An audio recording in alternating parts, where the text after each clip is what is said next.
saya membacakan ayatnya yang ganjil, saudara membaca ayatnya yang genap. Dengan perikop perempuan Kanaan yang percaya. Ayat 21 saya bacakan, ayat 22 saudara bacakan, atau saya membaca ayatnya yang ganjil, saudara membaca ayat yang genap. Perempuan Kanaan yang percaya, ayat 21. Lalu Yesus pergi dari situ dan menyingkir ke daerah Tirus dan Sidon. Maka datanglah seorang perempuan Kanaan dari daerah itu dan berseru, "Kasihanilah aku ya Tuhan, anak Daud."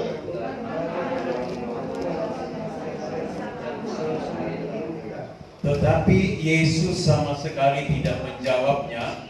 Lalu murid-muridnya datang dan meminta kepadanya, "Suruhlah ia pergi, ia mengikuti kita," dengan berteriak-teriak. Jawab Yesus, "Aku diutus hanya kepada domba-domba yang hilang dari umat Israel." Tetapi perempuan itu mendekat dan menyembah Dia sambil berkata, "Tuhan, tolonglah aku." Tetapi Yesus menjawab, "Tidak patut mengambil roti yang disediakan bagi anak-anak dan melemparkannya kepada anjing." Kata perempuan itu, "Benar Tuhan, namun anjing itu makan remah-remah yang jatuh dari meja tuannya." Maka Yesus menjawab dan berkata kepadanya, "Hai ibu, besar imanmu, maka jadilah kepadamu seperti yang kau kehendaki." Seketika juga anaknya sembuh. Bisa berkata amin? Amin. Ayatnya yang ke-28 saya bacakan sekali lagi. Maka Yesus menjawab dan berkata kepadanya, "Hai ibu, besar imanmu, maka jadilah kepadamu seperti yang kau kehendaki." Dan seketika itu juga anaknya sembuh. Perhatikan Bapak Ibu Saudara yang dikasihi Tuhan, saya berbicara dari hal iman yang teruji menghasilkan mujizat. Iman yang teruji menghasilkan mujizat. Kalau kita melihat dalam ayat-ayat ini, tolong diklik. Ya, ini perempuan Kanaan. Tolong Kevin ini ambil ganti baterainya. Ya, perhatikan. Perempuan Kanaan ini, saudara-saudara, bertemu dengan Yesus. Ingin bertemu dengan Yesus, ingin Yesus menolong dia supaya anaknya ini disembuhkan. Saudara-saudara, berbicara dari hal iman yang teruji menghasilkan mujizat. Setiap kita yang pernah duduk di bangku pendidikan pasti pernah mengalami yang namanya ujian. Ujian-ujian yang dilaksanakan itu berguna untuk mengukur tingkat kemampuan kita. Dan bahkan sebagai syarat mutlak sebelum kita naik ke tingkat pendidikan yang lebih tinggi. Artinya begini, kalau kita mengalami persoalan, mengalami masalah, maka saya percaya itu Tuhan sedang menguji kita. Bisa berkata amin? Tuhan sedang menguji kita. Ya, lihat ini. Setiap kita yang pernah duduk di bangku pendidikan pasti pernah mengalami ujian. Namanya ujian. Saudara punya anak, pasti anak Anda ujian untuk naik ke level berikut. Ya. Ujian-ujian yang dilaksanakan berguna untuk mengukur tingkat kemampuan kita. Dan bahkan sebagai syarat mutlak sebelum kita naik ke tingkat pendidikan yang lebih tinggi. Kalau kita ingin naik ke level yang lebih tinggi, pasti melalui ujian. Bisa berkata amin. Tadi banyak kesaksian dari Pak, di banyak masalah. Saya percaya itu ujian yang Tuhan inginkan. Amin. Nah, perhatikan baik-baik Bapak Ibu. Setiap kita yang ini, ya. Dan yang namanya ujian itu pasti tidaklah menyenangkan. Itu tidak menyenangkan. Masalah itu tidak menyenangkan. Ujian tidak menyenangkan. Kita juga harus selesaikan tugas-tugas yang diberikan. Itu bukan ujian. Dan bahkan kita juga harus agar bisa menjawab soal-soal ujian. Untuk naik ke tingkat yang lebih tinggi, harus bisa menjawab. bisa mengalami ujian. Nah, Bapak Ibu Saudara yang dikasihi Tuhan, tentu ujian yang diberikan kepada kita adalah untuk naik ke level yang lebih tinggi lagi. Bisa berkata amin. Seseorang untuk memperoleh hadiah atau piala, dia harus melewati seleksi ujian. Dia harus bertanding. Untuk mendapat piala, penghargaan, mahkota, hadiah, dia harus bertanding, dia harus diuji dulu. Tidak mungkin kita memperoleh pahala, memperoleh hadiah kalau kita tidak pernah bertanding. Itulah ujian yang sedang kita alami. Haleluya. Masalah persoalan Tuhan izinkan untuk menguji kita. Dan perempuan Kanaan ini pun alami masalah yang begitu sulit. Saudara-saudara, ini anak sekolah kalau mau naik ya pasti dia ujian dulu. Ya, sekarang ya ujian melalui daring ya di rumah.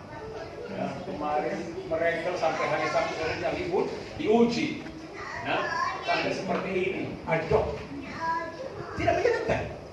Tapi untuk naik kelas ujian. Nah, Bapak Ibu Saudara perhatikan, untuk kita bisa naik level yang lebih tinggi harus melalui ujian ini sampai pada puncak. Bisa berkata amin Bapak Ibu. Nah, saudara-saudara, bukan hanya di dalam dunia pendidikan saja ada yang namanya ujian. Bahkan dalam kehidupan rohani pun pasti mendapatkan ujian, yaitu yang namanya ujian iman. Iman yang teruji menghasilkan mujizat. Kalau iman tidak teruji tidak mengalami mujizat. Tapi iman yang teruji itu pasti alami mujizat. Perhatikan, dalam pembacaan kita ini dicatat bahwa Yesus sedang menyingkir ke daerah Tirus dan Sidon setelah ia bersoal jawab dengan beberapa orang Farisi dan ahli Taurat. Yesus menyingkir ke daerah Sidon. Nah, Yesus menyingkir itu saudara-saudara dicatat dalam Markus 7 ayat 24 sampai 30 bahwa Yesus tidak mau diketahui oleh orang lain perihal kedatangannya. Namun sekalipun demikian ternyata kedatangan Yesus tidak bisa dirahasiakan. Karena kemanapun Yesus pergi, dia akan selalu menjadi fokus perhatian banyak orang. Itu Yesus. Kenapa dia menjadi fokus perhatian banyak orang? Karena ketika mereka datang kepada Yesus, masalah mereka selesai, penyakit mereka disembuhkan, persoalan mereka yang sulit diselesaikan. Kalau kita berjumpa dengan Yesus, saya yakin persoalan berat bagaimanapun pasti selesai. Amin. Haleluya. Makanya Yesus jadi pusat perhatian. Makanya walaupun Yesus bersembunyi bagaimanapun tetap orang tahu. Haleluya. Nah, dalam kedatangannya itu pun diketahui oleh seorang perempuan Kanaan yang tadi kita sudah baca, yang mempunyai seorang anak perempuan yang sedang sakit kerasukan setan. Itu anak perempuan Kanaan, sakit kerasukan setan. Kisah ini sangat menarik, mengingat perempuan ini adalah seorang Kanaan golongan kafir. Bagi orang Yahudi tidak layak untuk bergaul dengan bukan orang Yahudi. Perempuan Kanaan ini bukan orang Yahudi, dia dikatakan orang kafir. Maka orang Yahudi tidak boleh bergaul dengan orang Kanaan, karena itu dianggap kafir.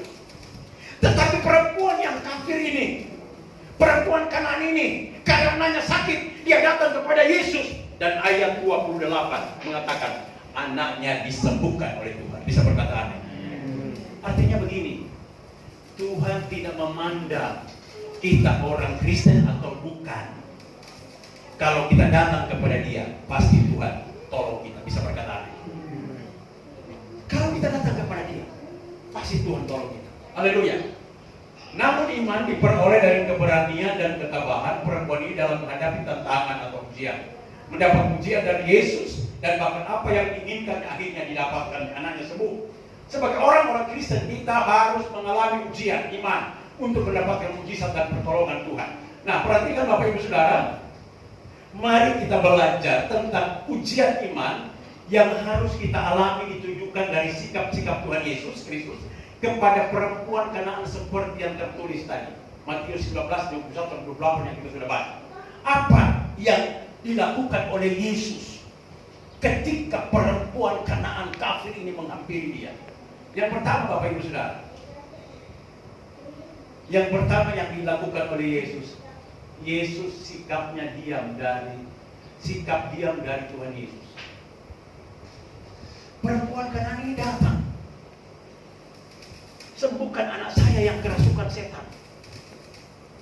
Pertama-tama Yesus tidak menjawab, alias diam.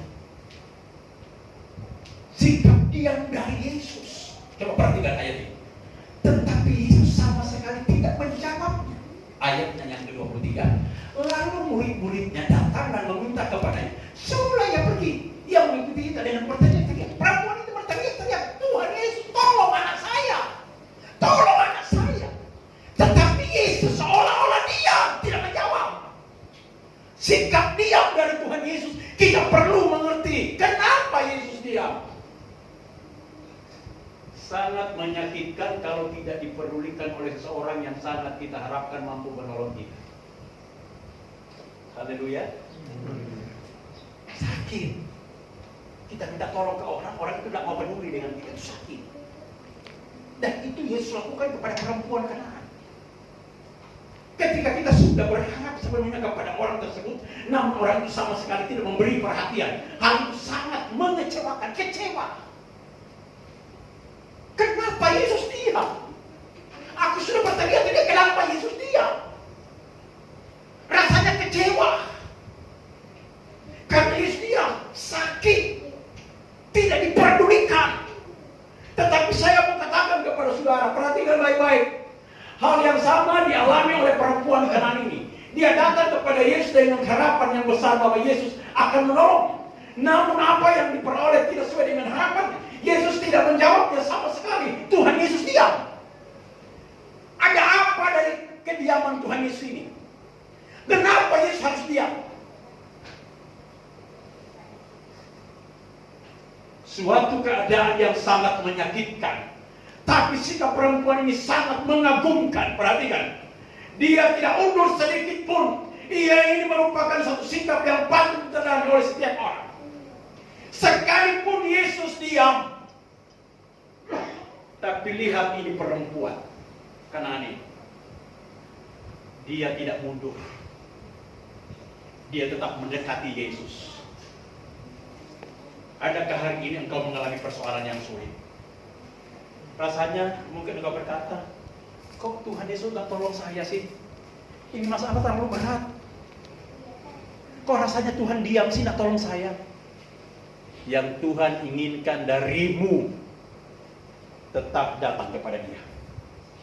Bisa berkata amin? Tetap datang kepada Dia. Tuhan sedang menguji imanmu. Iman yang teruji menghasilkan mujizat. Sikap Yesus diam, tapi sikap perempuan ini sangat mengagumkan. Dia tidak mundur sedikit pun. Ia merupakan satu sikap yang patut diteladani oleh kita. Ketika kita belum mendapat jawaban dari Tuhan, mungkin Tuhan diam, belum menolong kita secara langsung. Saya mau katakan kepada saudara, jangan undur datang kepada Tuhan. Tetap datang kepada Dia. Bisa berkata amin? Tadi kita melihat ayat 28. Anaknya disembuhkan. Haleluya. Ketika Tuhan seolah-olah tidak mau berbicara apa-apa, seolah-olah tidak mendengarkan sama sekali seruan kita dalam kesesakan kita, seolah-olah Tuhan tidak mau menolong kita, jangan menyerah, terus berseru kepadanya. Dalam keterdiamannya Tuhan sedang memproses ketekunan dan pengharapan kita. Tuhan sedang mengajar kita untuk terus memandang dan berharap kepadanya. Haleluya. Itu Tuhan. Rasanya Tuhan kok tidak jawab sih sampai hari ini. Tuhan mengajari kita supaya kita terus memandang kepada Dia, jangan mundur. Ini perempuan Kanaan. Sekalipun dia orang kafir, tetapi dia tetap memandang dan berharap kepada Yesus. Walaupun seolah-olah tidak ada harapan, Yesus diam. Hari ini, masalah berat bagaimanapun yang engkau hadapi, mungkin dalam benakmu berkata begini, wow, ini kok Tuhan kok gak tolong? Tuhan kenapa gak tolong? Kenapa Tuhan diam? Tuhan gak jawab, kenapa? Tuhan Tuhan sedang mengajar kita supaya tetap memandang, berharap kepada Dia. Haleluya. Tidak mundur. Itu yang dilakukan oleh perempuan Kanaan. Ya. Melalui proses Tuhan diam, kualitas iman kita sedang diperbaiki. Apakah dalam keadaan yang sepertinya Tuhan tidak menolong, kita mau tetap berharap dengan iman atau kita menjadi undur dari Tuhan? Ingatlah saudaraku, ketika Tuhan seolah-olah terdiam terhadap seruan kita, ketahuilah kita sedang mengalami ujian iman. Kalau Tuhan hari ini belum tolong engkau, bukan dalam arti Dia tidak menolongmu. Kalau hari ini belum mendapat jawaban dari Tuhan, bukan dalam arti Dia tidak menjawab doamu. Tetapi yang Tuhan inginkan, Dia sedang menguji imanmu hari ini. Karena sesuatu yang besar pasti Dia kerjakan. Haleluya. Pasti Dia kerjakan. Haleluya. Yang kedua, sikap Yesus yang kedua terhadap perempuan Kanaan. Sikap Tuhan Yesus seolah-olah menolak kita, menolak perempuan Kanaan ini. Coba baca ayat yang 24-25. Ayat 25. Jawab Yesus, aku diutus hanya kepada domba-domba yang hilang dari umat Israel. Lihat. Tetapi perempuan itu mendekat dan menyembah Dia sambil berkata, Tuhan, tolonglah. Yesus menjawab, aku ini hanya diutus kepada domba-domba yang hilang dari umat Israel. Aku ini hanya diutus untuk orang Israel, bukan untuk orang Kanaan. Artinya dalam ayat ini seolah-olah Yesus menolak perempuan Kanaan ini. Ya, sikap Yesus seolah menolak. Tetapi sebenarnya Yesus sedang menguji. Ya, ketika Tuhan tidak memberi jawaban atau respon dan murid-murid berusaha mengusirnya, perempuan ini tetap berharap penuh kepada Yesus. Dan dia tidak berbalik pulang dengan kekecewaan. Dia terus berada di tempat itu. Sekalipun seolah-olah ditolak. Ini perempuan gak lari, gak jauh, gak mundur. Tetapi dia tetap ada di situ menunggu pertolongan Tuhan. Dan ayat 28 menjadi jawaban. Anaknya disembuhkan oleh Tuhan. Haleluya. Jangan pernah berhenti berdoa. Jangan pernah berhenti ibadah. Jangan pernah berhenti berseru. Ada mujizat yang besar yang Tuhan akan lakukan dalam hidup. Sekalipun rasanya sakit. Perempuan ini, waduh, akan ada ujian iman seharusnya harus dilalui oleh perempuan ini. Kali ini Yesus membuka suaranya, ya. Namun satu pernyataan yang diharapkan oleh perempuan ini, karena kalimat yang diucapkan Yesus bernada penolakan. Yesus mengatakan bahwa Dia diutus tidak untuk orang-orang di luar Israel. Yesus katakan, aku diutus bukan untuk orang di luar Israel. Aku diutus untuk orang-orang Yahudi saja, Israel saja. Seolah-olah ditolak secara halus. Tapi perempuan ini, dia tetap berdiri di situ. Dia tidak mundur. Ini yang Tuhan inginkan. Ujian seperti ini kita lolos. Bisa berkata amin? Nah,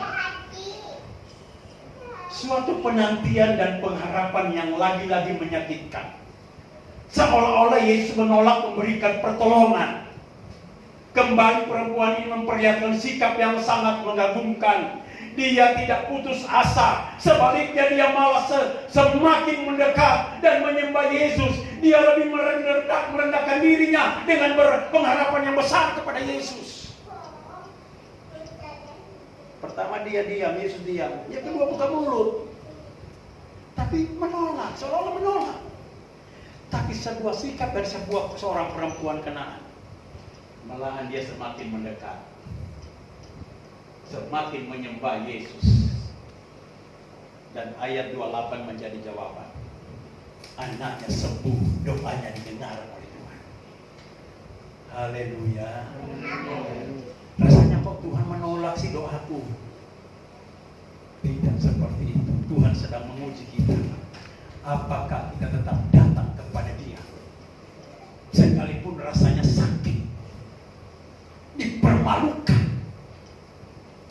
Sakit, dipermalukan. Tuhan kenapa tak tolong aku? Ini udah terlalu Seperti Om Ruli tadi katakan, sudah sakit, udah lama.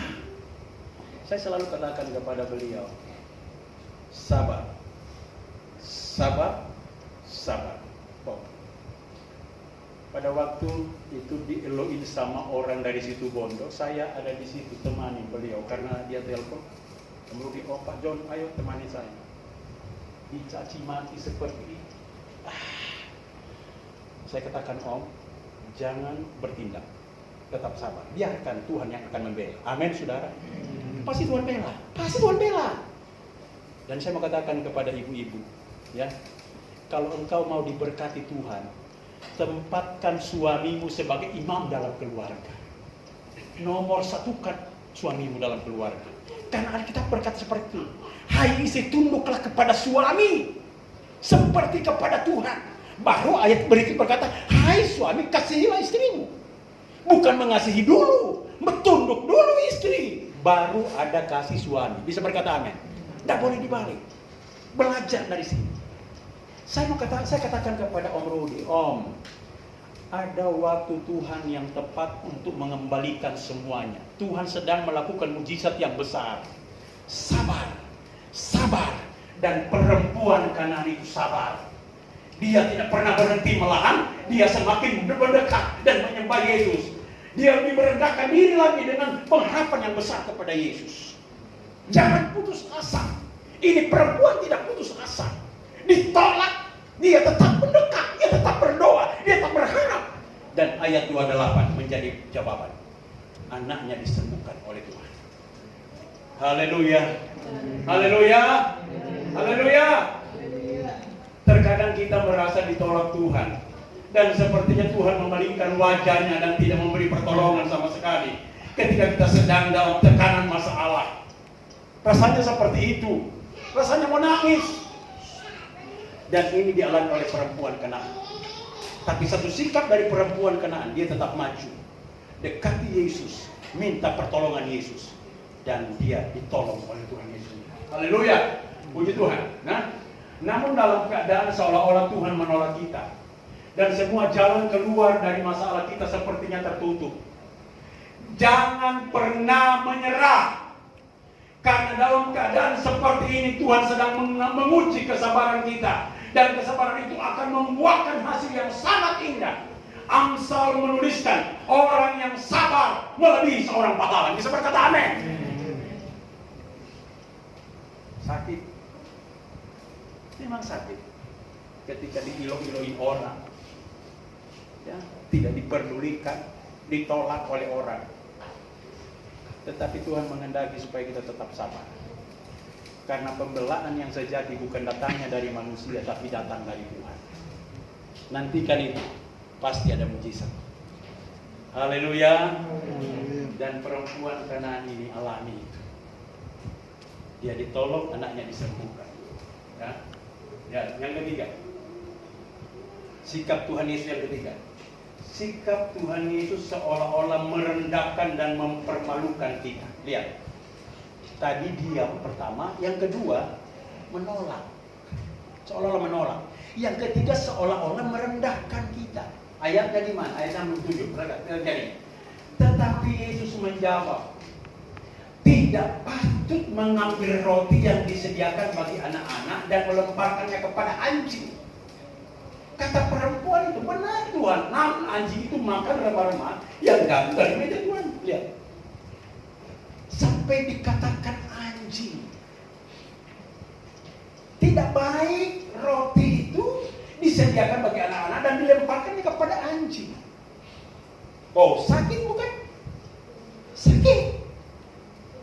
Sudah diam, ditolak, dianya, dihina. Haleluya.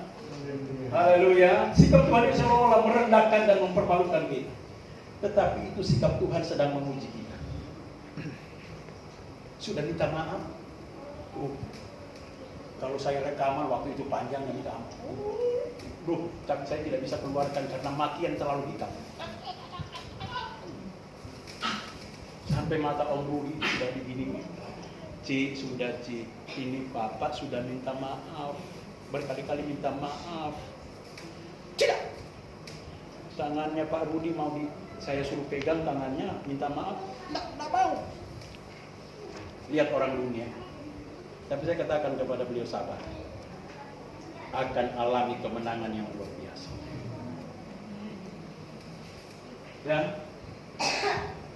haleluya. Ujian iman ketiga yang dilalui oleh perempuan Kanani ini adalah direndahkan dan dipermalukan.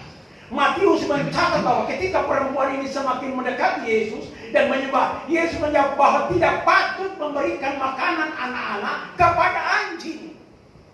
Direndahkan, dipermalukan.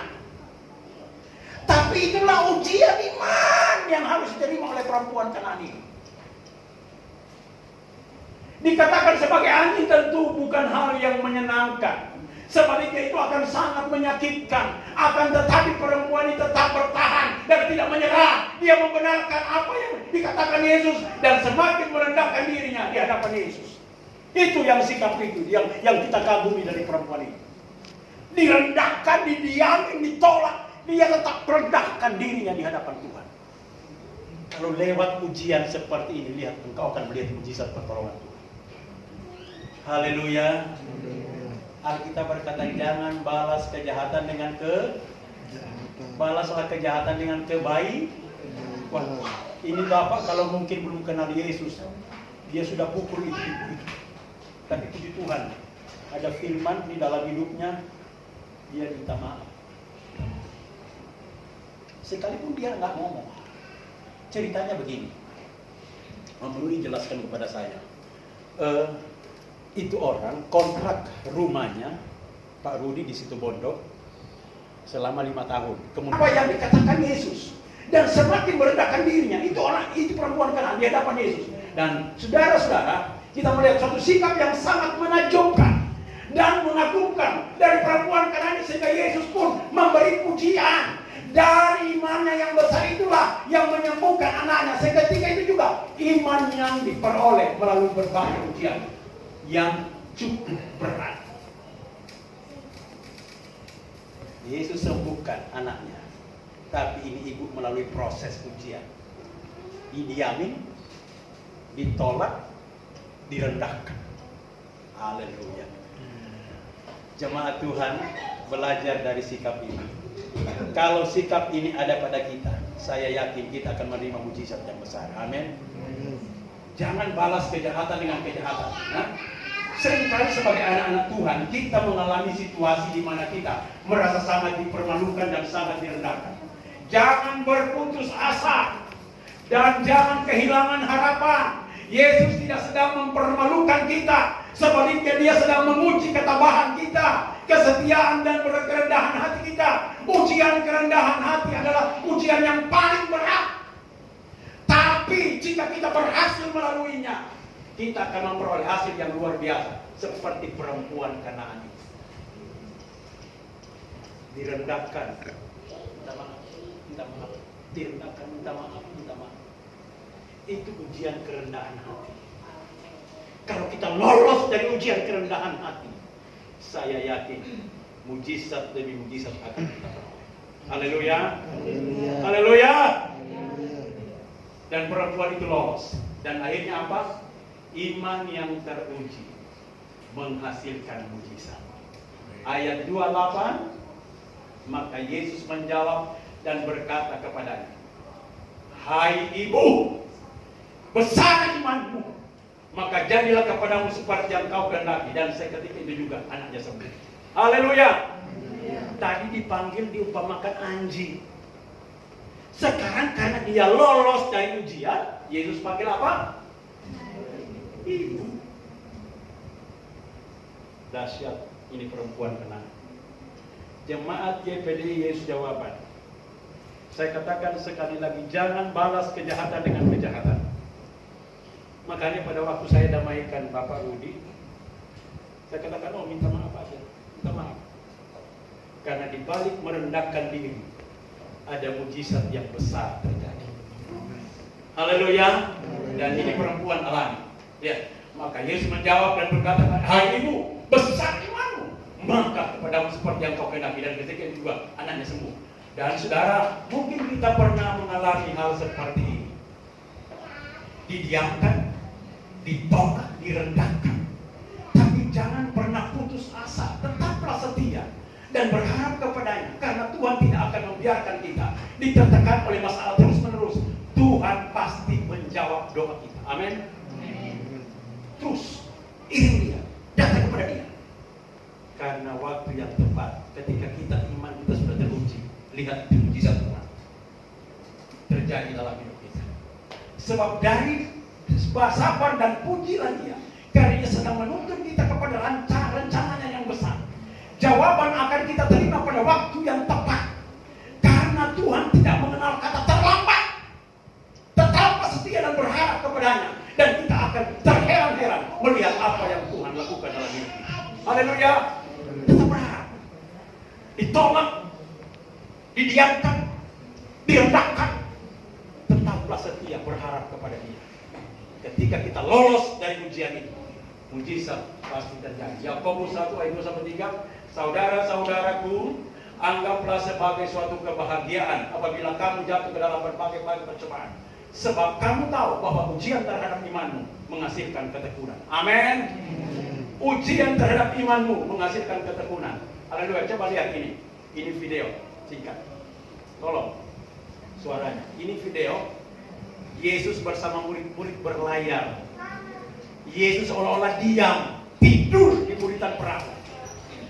Tapi dia katakan, suaranya.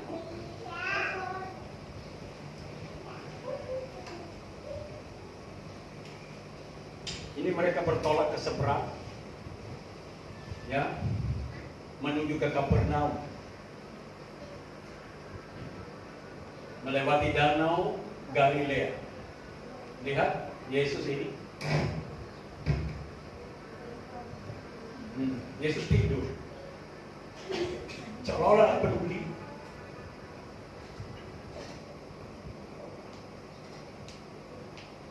Ayo stop, diklik lagi. Ya. Kenapa mati-mati? Diklik nah. Ini mati.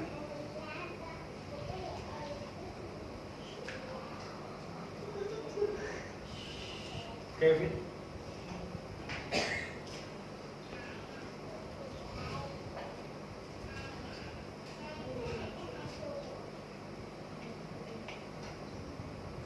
Kalau ada suara tidak apa-apa, supaya nggak mati. Ya. Yesus ada di buritan perahu, paling belakang. Dia tidur, seolah-olah nggak peduli. Rasanya aman-aman saja, tetapi di tengah jalan Yesus uji mereka. Rasanya aman-aman rumah tangganya, aman-aman usahanya. Saudara, Tuhan akan menguji kesabaran kita di sini. Yesus tidur. Mereka sedang diombang-ambingkan oleh gelombang. Murid-murid berteriak, "Guru, guru!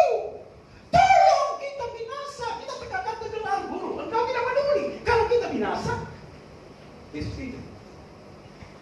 Seolah-olah nggak bekerja apa-apa. Tapi Yesus tahu semuanya. Akhirnya dia berdiri dan menenangkan gelombang itu. Dia tenanglah. Haleluya. Adakah masalah berat yang engkau hadapi hari ini? Persoalan sulit yang tidak bisa engkau pecahkan dengan masalah, dengan akalmu.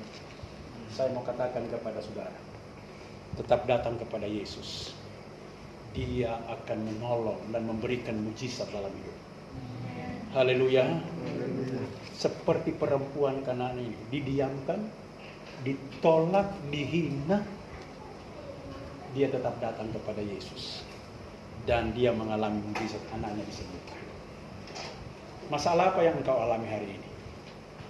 Tuhan sanggup menolong. Tuhan sedang menguji engkau dan engkau akan melihat mujizat pertolongan Tuhan. Tutup Alkitab.